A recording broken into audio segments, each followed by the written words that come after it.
네, 안녕하십니까? 네, 비가 좀 오고 있는데 쌀쌀하기도 하고 오시느라고 수고 많았습니다. 우리 좌우 앞뒤 옆 사람과 이렇게 인사하면 좋겠습니다.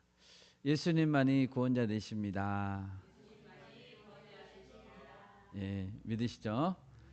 예수님만이 구원자 되십니다. 사도 바울은 로마서 9장, 10장, 11장 이 세 장에 걸쳐서 이스라엘의 구원과 그리고 이방인의 구원에 대해서 말하고 있습니다. 이스라엘의 구원과 이방인의 구원이니까 다시 말하면 전 인류의 구원이 되겠습니다. 이 세 장은 사람의 지혜로 이해할 수 없는 구원 역사의 신비에 대해서 이야기하는 부분입니다.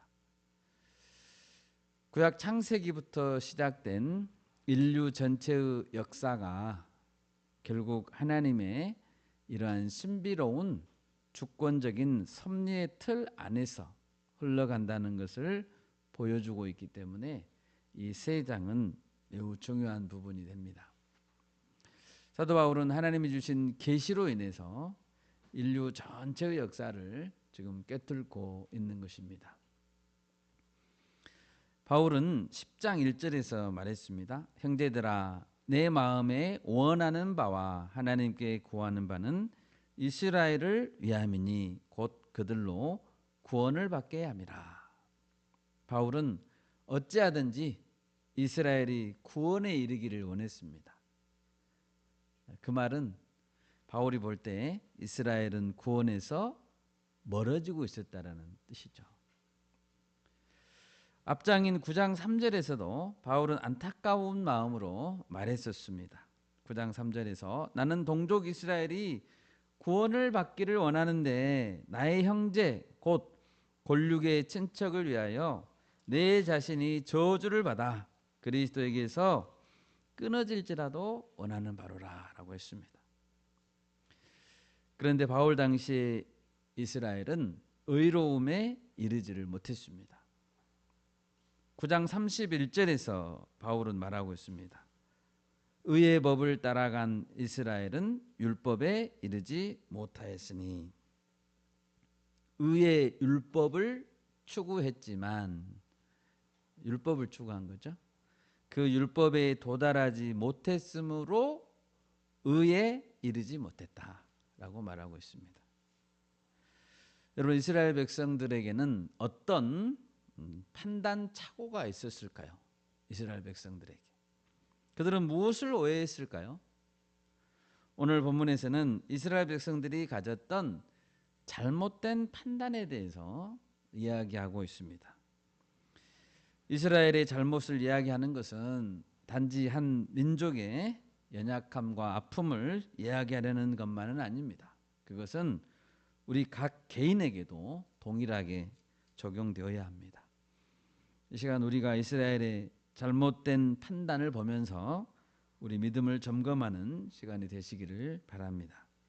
첫째로 오늘 본문에 보면 이스라엘은 율법으로 말미암는 의를 행하고자 했다는 것입니다. 잘못된 것이죠. 2절을 보십시오. 내가 증언하노니 그들이 하나님께 열심히 있으나 올바른 지식을 따른 것이 아니니라. 유대인들은 열심히 있었습니다. 분명히 열심을 다해서 하나님을 섬겼다고 자부했습니다. 그리고 율법을 지켰습니다. 그런데 올바른 지식을 따른 것이 아니었다라고 말합니다. 예수님의 비유 중에서 한 바리새인의 비유가 나오는데요. 그 바리새인은 열심을 품었었습니다. 누가복음 18장에 보면 어떤 바리새인은 따로 서서 기도하면서 이렇게 말했습니다. 하나님이여, 나는 다른 사람들 곧 토색, 불의, 간음을 하는 자들과 같지 아니하고 이 세리와도 같지 아니함을 감사하나이다 라고 기도했습니다. 그는 자신의 행위를 내세워서 죄인들과는 다르다는 사실을 하나님께 어필했습니다. 반면에 자신이 의롭다는 근거를 금식과 11조에 두면서 기도했습니다. 누가복음 18장 12절인데요. 나는 일에 2번씩 금식하고 또 소득의 11조를 드리나이다 하고 있습니다. 자신의 행위를 의로움 받는 것에 근거로 둔 것이죠. 의로움 받는 것의 근거로 자기 행위를 둔 것입니다. 여러분, 사도 바울 자신도 한때는 열심히 있는 바리새인이었죠. 그리고 바리새인의 엄격한 생활에 대해서 잘 알고 있었습니다. 빌립보서 3장 4절에서 6절 말씀 우리 같이 한번 찾아보겠습니다. 한 목소리로 읽겠습니다. 그러나 나도 육체를 신뢰할 만하며 만일 누구든지 다른 이가 육체를 신뢰할 것이 있는 줄로 생각하면 나는 더욱 그러하리니 나는 8일 만에 할례를 받고 이스라엘 족속이요 베냐민 지파요 히브리인 중에 히브리인이요 율법으로는 바리새인이요 열심으로는 교회를 박해하고 율법의 의로는 흠이 없는 자라 이렇게 말했었습니다. 바울은 여기에서 율법을 지키려는 노력이 육체를 신뢰하는 것이었다라고 말합니다. 본문 2절에서처럼 올바른 지식을 따른 것이 아니었습니다. 예수님은 그리스도인들을 체포하기 위해 다메섹으로 가던 바울을 만나서 말씀했죠. 사울아 사울아 네가 어찌하여 나를 박해하느냐 나는 네가 박해하는 예수라 라고 했었죠. 율법의 행위로 하나님을 섬기려 했던 결과는 무엇이었습니까? 율법의 행위로 하나님을 잘 섬기려고 했던 결과는 교회를 박해하는 것이었죠. 교회를 박해하고 예수님을 핍박하는 것이었습니다. 그런 이스라엘의 행동은 하나님의 의를 알지 못하는 행동이었고 자신들의 의를 내세우려고 힘쓰는 헛된 것이었습니다. 바울은 그것이 헛된 것일 뿐 아니라 하나님을 대적하는 것임을 깨달았습니다. 본문 3절입니다. 하나님의 의를 모르고 자기 의를 세우려고 힘써 하나님의 의에 복종하지 아니하였느니라. 하나님의 의에 복종하지 아니했는데 힘써서 그랬다는 거죠. 이스라엘은 자신의 의를 내세워서 구원받으려고 하였고 결과적으로 하나님의 의에는 복종하지 않았습니다. 잘못된 것이죠. 율법으로 말미암아 의를 세우려는 노력은 나의 공로로 구원을 받겠다라고 하는 교만한 행동입니다. 그리고 그것은 반드시 실패합니다. 왜 그렇습니까? 로마서 3장 20절에서 이렇게 선언했죠. 그러므로 율법의 행위로 그의 앞에 의롭다 하심을 얻을 육체가 없나니 율법으로는 죄를 깨달음이니라. 율법의 행위로 그의 앞에서 의롭다 하심을 얻을 수 있는 육체는 있습니까? 없습니까? 없습니다. 방금 이 말씀을 보시면 유대인들은 그렇게 의롭다 하심을 얻을 육체가 없는데 그렇게 하려고 했다는 거죠. 유대인들은 율법의 행위로 의롭다 하심을 얻고자 했었다라는 것을 알 수 있습니다. 판단 착오죠. 어떤 인간도 율법의 행위로 의롭다 하심을 얻을 수 없습니다. 율법을 주신 목적은 행위로 지켜서 의롭다함을 얻으라고 주신 것이 아니고 방금 로마서 3장 20절에서 율법으로는 죄를 깨달음이니라 라고 했죠. 율법을 주신 목적은 죄를 깨닫고 내가 죄인임을 깨닫고 하나님이 베푸신 은혜로 나오라는 것이었습니다. 이스라엘은 율법으로 말미암는 의를 붙잡으려고 하다가 믿음으로 말미암는 의를 놓쳐버렸습니다. 6절에서 8절, 본문 6절에서 8절 우리 같이 한번 읽어보겠습니다. 6절에서 8절. 믿음으로 말미암는 은은 이같이 말하되 네 마음에 누가 하늘에 올라가겠느냐 하지 말라 하니 올라가겠느냐 함은 그리스도를 모셔 내리려는 것이요 혹은 누가 무저갱에 내려가겠느냐 하지 말라 하니 내려가겠느냐 함은 그리스도를 죽은 자 가운데서 모셔 올리려는 것이라. 그러면 무엇을 말하느냐? 말씀이 네게 가까워 네 입에 있으며 네 마음에 있다 하였으니 곧 우리가 전파하는 믿음의 말씀이라. 약간 어려운 말씀이죠. 이해하기가 좀 어렵습니다. 이럴 때는 좀 쉬운 말로 번역된 성경을 한번 봐야 됩니다. 제가 현대인의 성경을 보니까 이렇게 돼 있었습니다. 잘 들어보십시오. 6절부터 8절인데요. 그러나 믿음으로 의롭게 되는 것에 관해서는 이렇게 기록되어 있습니다. 너희는 그리스도를 모셔 내리려고 마음속으로 누가 하늘에 올라가겠느냐 하지 말며 또 죽은 가운데서 그리스도를 모셔 올리려고 누가 무저갱에 내려가겠느냐 하지 말아라. 이것은 하나님의 말씀이 바로 여러분 곁에 있으며 여러분의 입술과 마음에 있습니다 라고 하였기 때문입니다. 이것은 바로 우리가 전파하는 믿음의 말씀입니다. 이렇게 번역되어 있습니다.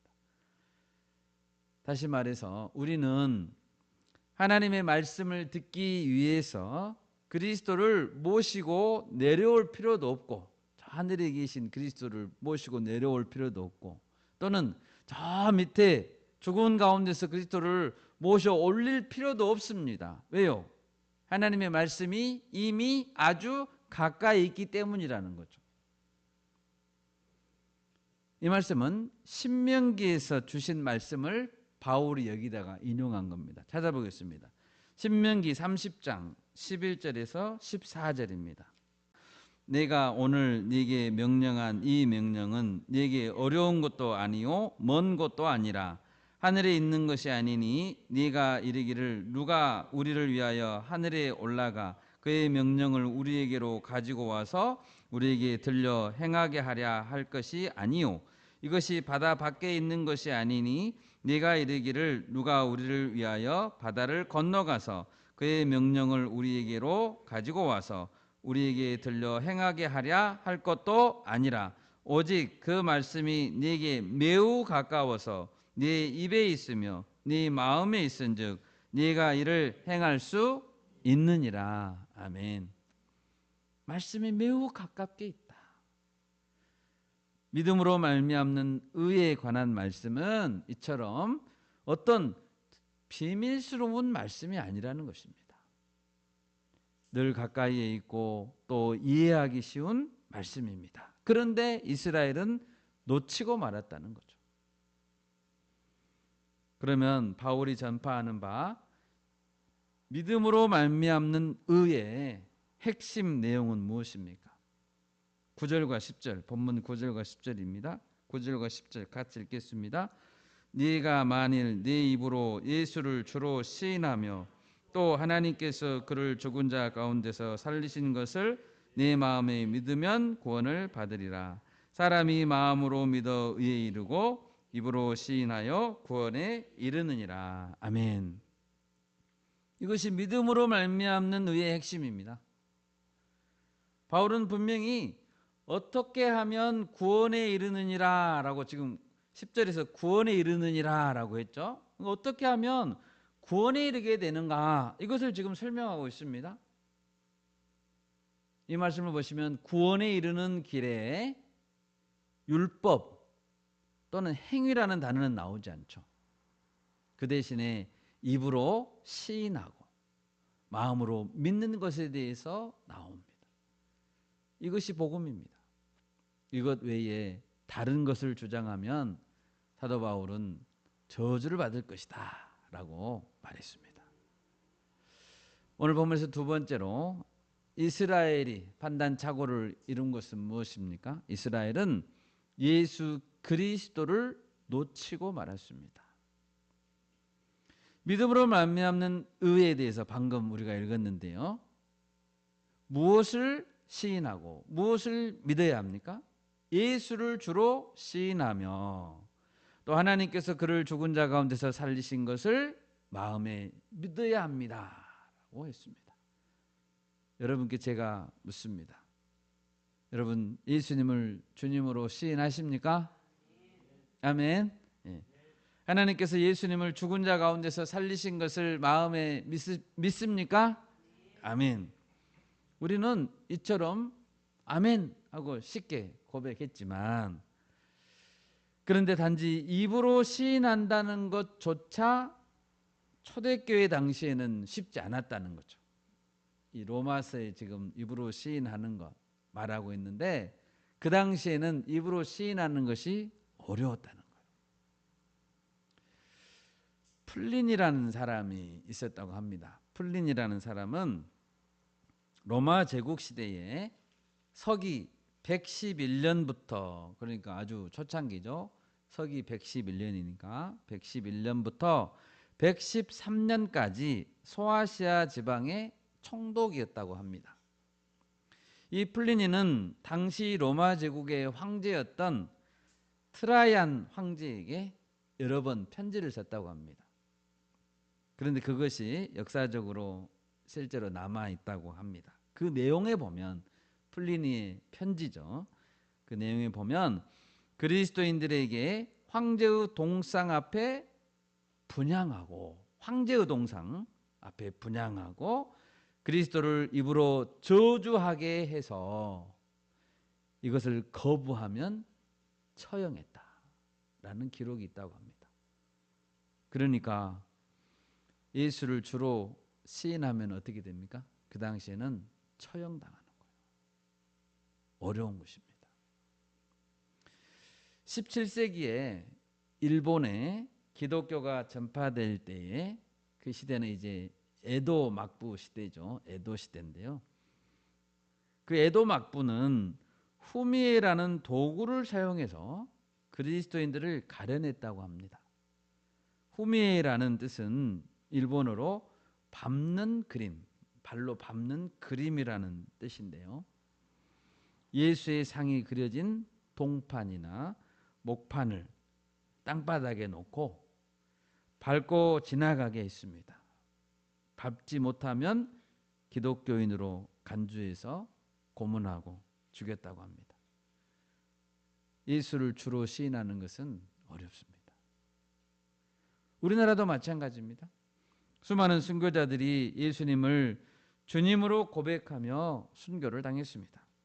그만큼 초창기의 그리스도인들에게 예수 그리스도를 주님으로 고백하는 것은 생명과 맞바꿀 만큼 소중한 것이었습니다. 오늘 로마서를 기록하고 있는 사도 바울에게 예수 그리스도는 누구였습니까? 그는 그전에는 어떤 삶을 살았었죠? 그리고 이제는 어떤 삶을 살고 있습니까? 이렇게 고백했죠. 또한 모든 것을 해로 여김은 내 주 그리스도 예수를 아는 지식이 가장 고상하기 때문이라. 내가 그를 위하여 모든 것을 잃어버리고 배설물로 여김은 그리스도를 얻고 그 안에서 발견되려 함이니 내가 가진 의는 율법에서 난 것이 아니요 오직 그리스도를 믿음으로 말미암은 것이니 곧 믿음으로 하나님께로부터 난 의라 라고 고백했습니다. 원래 바울은 예수님을 증오했던 사람이에요. 증오했다니까요. 기독교인들을 박해하던 자였습니다. 그런 바울이 180도 변화되었던 계기가 무엇이었습니까? 부활하신 예수님을 만난 거예요. 그것이 계기가 됐습니다. 그때까지 부활하신 예수님을 만나는 그 순간 전까지 가지고 있었던 모든 세계관, 신앙, 자아의 정체성, 인생의 목적, 모든 것이 그때까지 가지고 있었던 것들이 부활하신 예수님을 만난 후에 달라졌습니다. 바뀌어버렸습니다. 예수님이 부활했다, 실제로 부활했다는 사실은 그렇게 중요했어요. 예수님이 부활했다는 사실은 예수님이 곧 구약 성경에서, 사도 바울은 구약 성경을 아주 잘 알고 있었거든요. 구약 성경에서 줄기차게 예언되어 오던 메시아다는 사실이 증명된 것입니다. 예수님이 메시아구나, 예수님이 곧 하나님의 아들이시구나 라는 사실이 부활로서 증명되었습니다. 바울은 그때부터 이제는 예수 그리스도만을 얻고자 했습니다. 만약 예수님이 그리스도가 아니고 그분을 통해서 얻는 것이 없다면 사도 바울은 계속해서 율법을 지키기 위해서 힘써야 되겠죠. 자기 힘으로 발버둥 쳐야 합니다. 계속 예수님을 만나지 못했다면. 그러나 예수께서 그리스도라는 사실을 확인한 이후에는 그럴 필요가 없다는 거죠. 과거의 모든 것들이 다 뱃설물처럼 여겨졌다는 것입니다. 4절을 보십시오. 그리스도는 모든 믿는 자에게 의를 이루기 위하여 율법의 마침이 되시니라. 율법의 마침이 되셨다라는 것은 무엇을 뜻합니까? 율법의 효력이 종료됐다라는 뜻입니다. 율법의 효력이 종료됐다. 사실 구약의 모든 율법이 가리키고 있는 것은 무엇이었습니까? 율법이 가리키고 있는 것은 그냥 착하게 살아랍니까? 그게 아니죠. 도덕이 아닙니다. 율법은 모두 그리스도를 가리키고 있었습니다. 그리스도를 보라고. 그러므로 율법의 유효 기간은 언제까지입니까? 율법의 유효 기간은 예수 그리스도께서 오시기까지입니다. 오셨으면 효력이 종료된 거죠. 우리 갈라디아서 3장 23절에서 25절까지 읽겠습니다. 갈라디아서 3장. 믿음이 오기 전에 우리는 율법 아래에 매인 바 되고 계시될 믿음의 때까지 갇혔느니라. 이같이 율법이 우리를 그리스도께로 인도하는 초등교사가 되어 우리로 하여금 믿음으로 말미암아 의롭다함을 얻게 하려 함이라. 믿음이 온 후로는 우리가 초등교사 아래에 있지 아니하도다. 아멘. 믿음 곧 그리스도죠. 그리스도께서 오신 후로는 율법의 효력이 종료됐습니다. 또한 예수님이 율법의 마침이 되셨다라는 것은 예수님이 율법을 완성했다라는 뜻입니다. 예수님은 율법의 모든 조항들을 성취했습니다.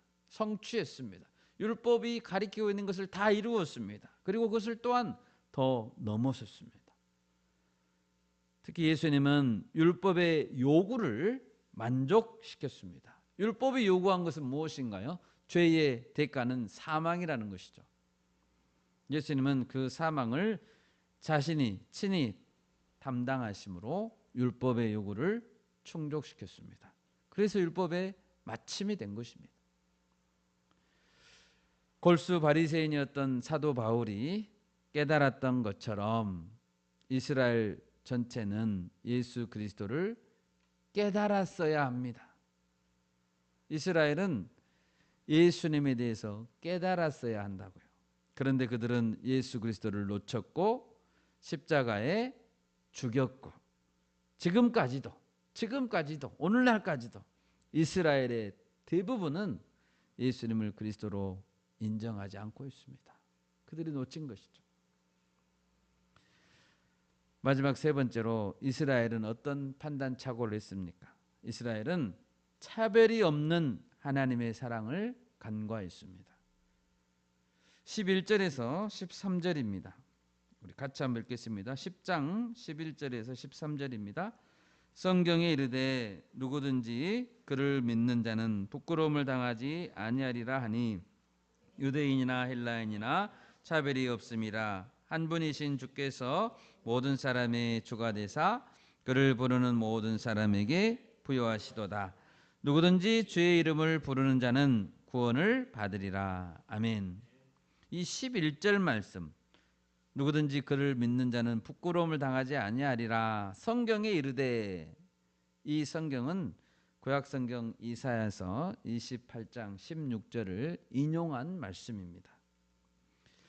11, 12, 13절 이 세 구절이 강조하는 것은 차별이 없는 하나님의 사랑입니다. 하나님의 사랑에는 차별이 없습니다. 아멘. 이 말씀을 보면 자주 나오는 단어가 무엇입니까? 누구든지 또 모든 사람이라는 이 단어가 반복되고 있죠. 누구든지 예수님을 믿으면 부끄러움을 당하지 않습니다. 주님께서는 유대인이나 헬라인이나 모든 사람의 주님이 되십니다. 예수님은 자신을 부르는 모든 사람에게 부요하십니다. 주의 이름을 부르는 자는 누구든지 모두 다 구원해 주십니다. 예수님을 주님으로 인정하고 믿고 주의 이름을 부르는 것, 그것이 바로 구원으로 연결됩니다. 믿으시기 바랍니다.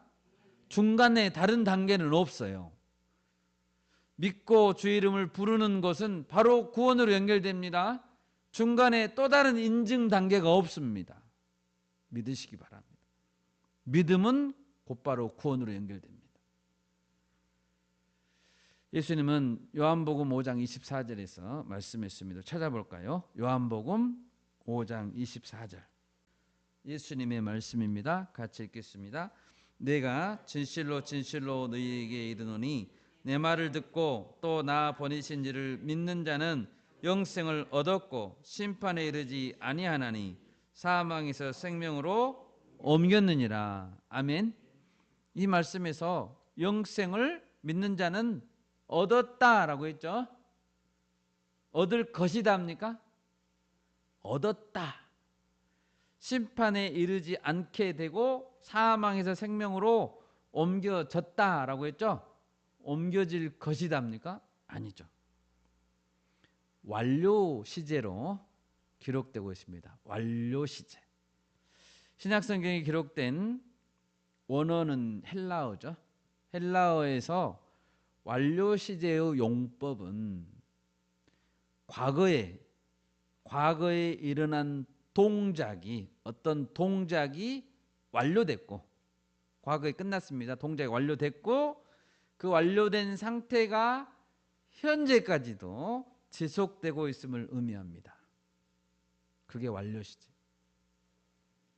다시 말해서 믿는 자에게 미치는 효력은 즉각적으로 일어났다는 것이죠. 믿는 자는 영생을 얻었고 그랬잖아요.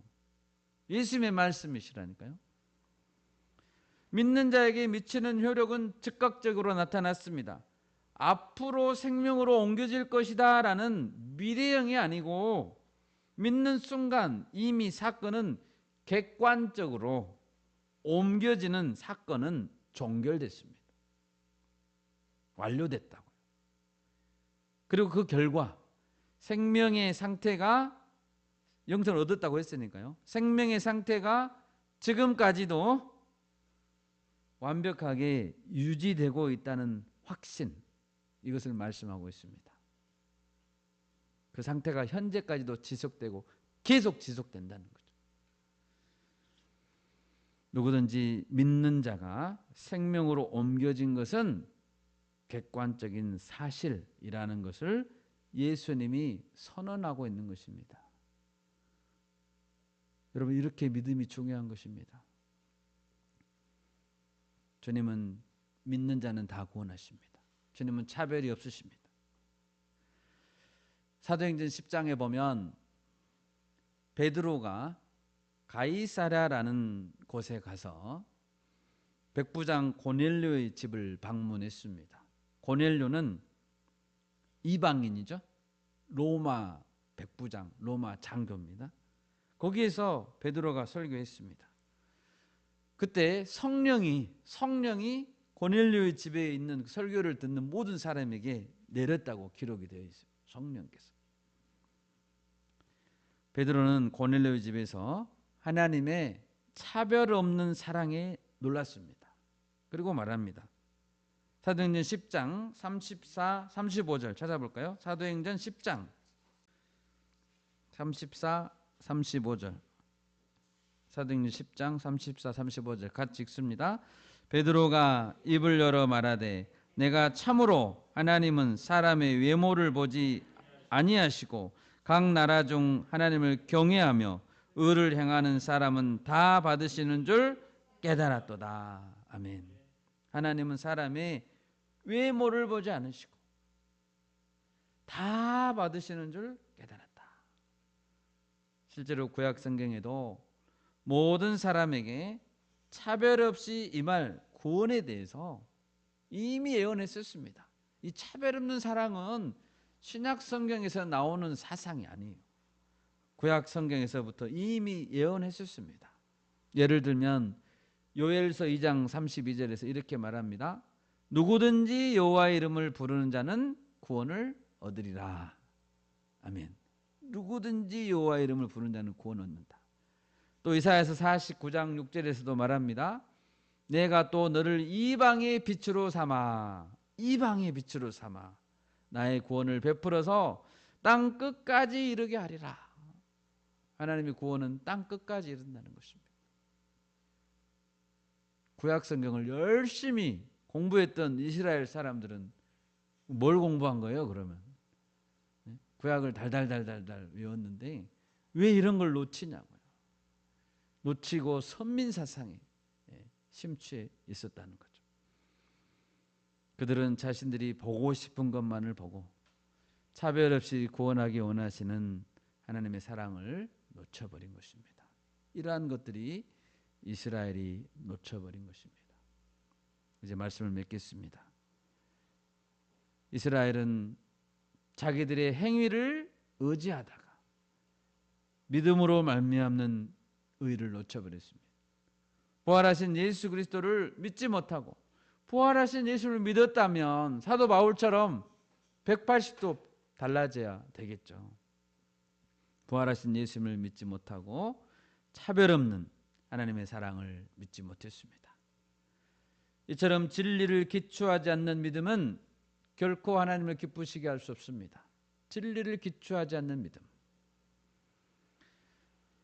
오직 믿음으로 구원을 주시되 차별 없이 구원을 주시는 하나님의 사랑을 찬양합니다. 아멘. 이 믿음 우리가 날마다 고백하고 또 전하는 우리 모두가 되시기를 바랍니다. 아멘. 제가 기도하겠습니다.